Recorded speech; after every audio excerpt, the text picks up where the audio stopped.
Manish Sisodia arrest అయిన Delhi liquor scam లో next కవితనే arrest అనేది అంటారు. మీ కామెంట్ ఏంటి? ఇక బీజేపీ వాళ్ళు చెప్తే అరెస్ట్ చేస్తే ఎట్లనే చూద్దాం కదా ఏమవుతుందో. అది ఎవరు చేయాలనో ఏ ఏజెన్సీలు చెప్పాలనో వాళ్ళు చెప్పుకోవాలి. వీళ్ళు చెప్పి వాళ్ళు చేస్తుంటే మ్యాచ్ ఫిక్సింగ్ అంతా వాళ్ళే ఎక్స్పోజ్ చేసుకుంటారు. ఆ బీజేపీ వాళ్ళకి చెప్పండి అట్లా మాట్లాడితే మర్యాదగా ఉండదు, విత్ డెమోక్రసీ ప్రజాస్వామ్యం అని చెప్పండి.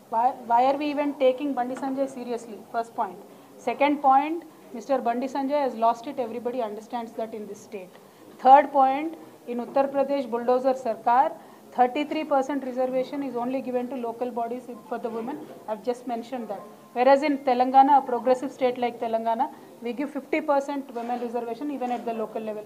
Ask them to start at least by implementing 50% reservation in Uttar Pradesh. Then we will talk about name changing, bulldozer, double engine. It has always been trouble engine. People know that.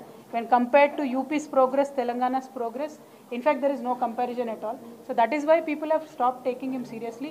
I personally do not take Mr. Bandi Sanjay seriously. నేను సాధారణంగా ఈ కవిత ఇలా ఇంటర్వ్యూలు చూడను, ఎందుకంటే చూస్తే కడుపులో తిప్పుతుంది నాకు.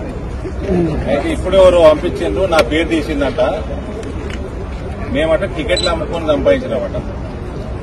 2004లో నువ్వు అమెరికాలో ఏదో యాక్సిడెంట్ చేసి, అప్పట్లో ఏ సంవత్సరమో తెలియదు, హాస్పిటల్లో పడితే బిల్లు కట్టుకోనిక పైసలు లేకుండా నీకు, అది నీ చరిత్ర.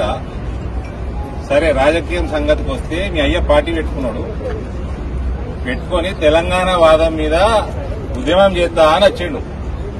వస్తే 42 సీట్లు బిచ్చమేసిన మీ అయ్యకి 2004లో బిచ్చమేసినాం. బిచ్చం ఎందుకు వేసినాం?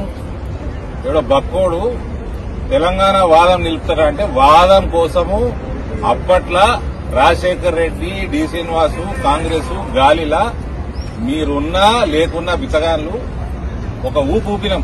కాంగ్రెస్ పార్టీ అప్పట్లో 240-50 సీట్లు గెలిచినాం. దాన్ని బిచ్చమంటారు, అమ్ముకున్నాడు అంటారు. విన్నావా కవిత? ఇట్లా తెలంగాణని అమ్మక తింటారు అని తెలిస్తే 42 లాతులు దాన్ని 42 సార్లు తన్ని ఎలగొడుతుంటే నీ అయ్యని. అర్థమైందా? నీ ముఖానికి నీకు చరిత్ర తెలియదు, మన తెలియదు. 20 లక్షల వాచ్, 20 లక్షల వాచ్ ఉంటే ఏంది, కోట్ల రూపాయల దుద్దులు ఉంటే ఏంది, ముఖం చక్కగా ఉండాలి కదా.